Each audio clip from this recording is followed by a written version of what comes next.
ہم نے Peoples party کو برداشت نہیں کیا. ہمارے والد کے قاتلوں کو ہمارے ساتھ بٹھایا گیا, ہم نے برداشت کیا. ان کے ساتھ ہنس کے ملے پاکستان کی خاطر. تو ہمیں باقی لوگوں سے بھی بات کرنی پڑے گی. یہ بات کیے بغیر راستہ نہیں بنے گا, بات کرنی پڑے گی. آج کریں یا کل, کل کریں یا پرسوں, بات کریں گے تو مسئلہ حل ہوگا. جو قوتیں آئین پہ یقین رکھتی ہیں, جو پاکستان کے پرچم کو مانتی ہیں, انہیں بیٹھنا پڑے گا. زیادتیاں تو بہت ہوئی ہیں, ریاستی اداروں پہ حملے کیے گئے. 9 مئی ڈیلیبریٹلی کیا گیا, کوئی سازش نہیں تھی. 9 مئی ڈیلیبریٹلی کیا گیا. اس سے پہلے جب ہم نے نو کانفیڈنس کیا, عمران خان صاحب کو چاہیے تھا نو کانفیڈنس کا جمہوری طریقے سے مقابلہ کرتے, انہوں نے نہیں کیا. الیکشن جیت نہیں سکتے. انہیں ایوانوں میں پہنچا دیا جاتا ہے, کوئی گورنر بن جاتا ہے, کوئی سینیٹر بن جاتا ہے, کوئی نیشنل اسمبلی میں چلا جاتا ہے. یار یہ کوئی طریقہ ہے؟ یہ کون سا طریقہ ہے؟ میرے عزیزوں, اس میں کوئی شک نہیں. میں لیاقت بلوچ صاحب کا شکر گزار ہوں, انہوں نے بڑی خوبصورت گفتگو کی, اور دوستوں نے بھی.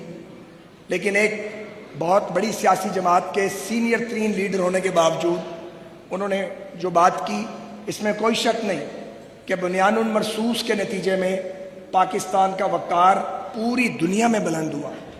ہماری بہادر افواج نے, ہمارے فوجی افسران نے, ہمارے جوانوں نے کمال کیا, اور 6 گنا بڑے طاقتور دشمن کو چاروں شانے چت کر دیا. الحمدللہ ایسی عزت بنی پاکستان کی دنیا میں.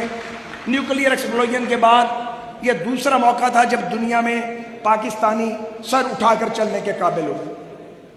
کوئی مانے یا نہ مانے, کوئی مانے یا نہ مانے, یہ شہباز شریف صاحب اور ان کی ٹیم کی انتھک محنت تھی کہ اس کے نتیجے میں پاکستان جو دیوالیہ ہونے کے قریب تھا وہ دیوالیہ ہونے سے بچا.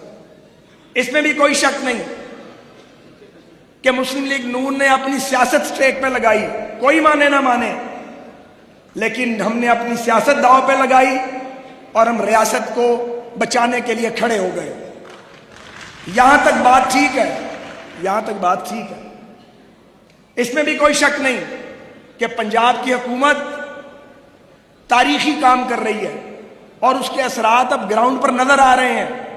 اس میں کوئی شک نہیں ہے, یہ ساری باتیں درست ہیں. مگر میں یہ بات اپنے قائدین کو بتاتا رہتا ہوں, اپنی پارٹی میں کرتا رہتا ہوں کہ اس کے ثمرات جو ملنے چاہیے وہ نہیں مل رہے.